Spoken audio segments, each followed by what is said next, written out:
you're saying that your feelings weren't valid, go back to what could or should be done to understand what your feelings were. Okay, so You know, I went to mainstream primary school, and you know, in a class full of 30 kids who were all loud and noisy and you know, annoying in a lot of ways, it's very hard to concentrate on what you're supposed to be doing. And but the teachers and the TA who was with me, they never seemed to understand that.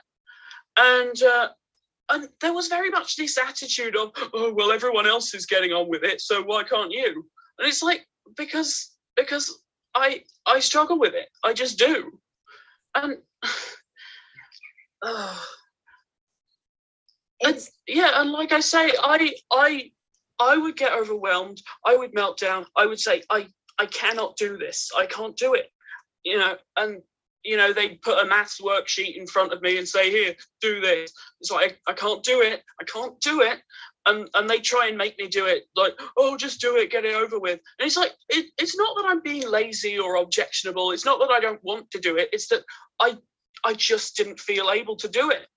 And them trying to force the issue would then mean that I got more and more upset and annoyed and angry. And at that age, you know, we're talking when I was like 6 or 7, I really didn't express myself well.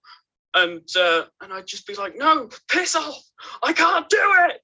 And then, you know, I would get violent. I wasn't violent. I just struggled, and I didn't know how to express my feelings, and I just didn't feel that they were listening to me.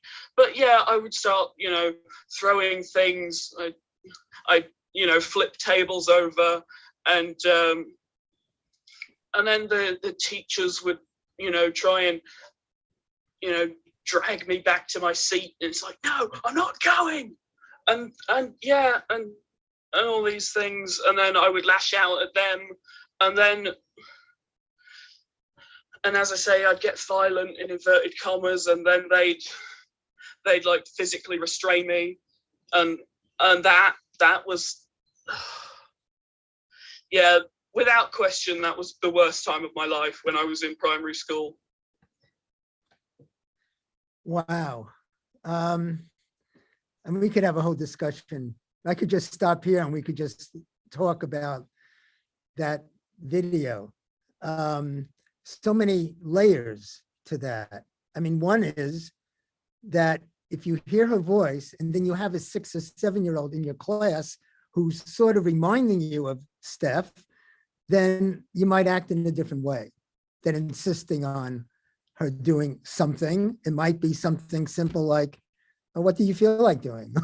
or what's going on? Or it's like she's saying, there's a lot of noise, you know, and I mean, just, you know, have a discussion. But what I'm taking away, one of the things I take away from that is that when there's a behavior problem, if somebody says this kid has tantrums, this kid's throwing a, you know, I'm thinking, what's the underlying issue? Is it noise? Is it that she can't do it? If whatever reason she can't do it, we don't know all the details or at the moment what's, I mean, let's look at the underlying issue rather than the behavior itself. And the word that comes to my mind is respecting these kids. Like you saw how I was with Larry. I mean, listen, respect these kids. That theme is coming up over and over again. And one last thing, and I got this from Marsha's blog, which has over what? 225,000, is that this kind of thing doesn't leave these kids. And if you interview older kids that's gone through that, or older adults with, it's almost like PTSD, that it really lasts. It's traumatic. These experiences in school or in camp or at home, they could really be traumatic. So it's something that we need to pay attention to.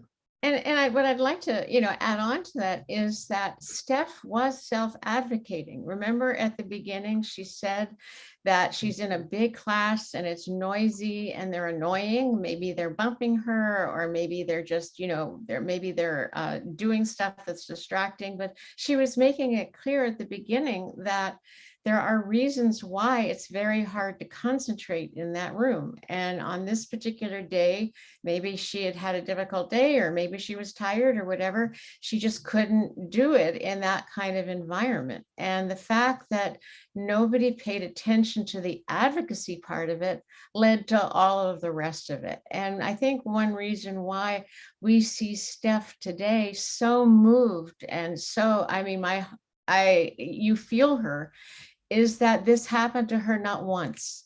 This happened to her over and over and over, because getting back to this advocacy idea, she was trying to advocate. At that age, she didn't know how to say it very well, but had they paid attention, they would have helped her learn how to advocate when it's too noisy, or when it's too crowded, or when there's too much going on. Instead, what they did is precipitate this domino effect that she then gets blamed for.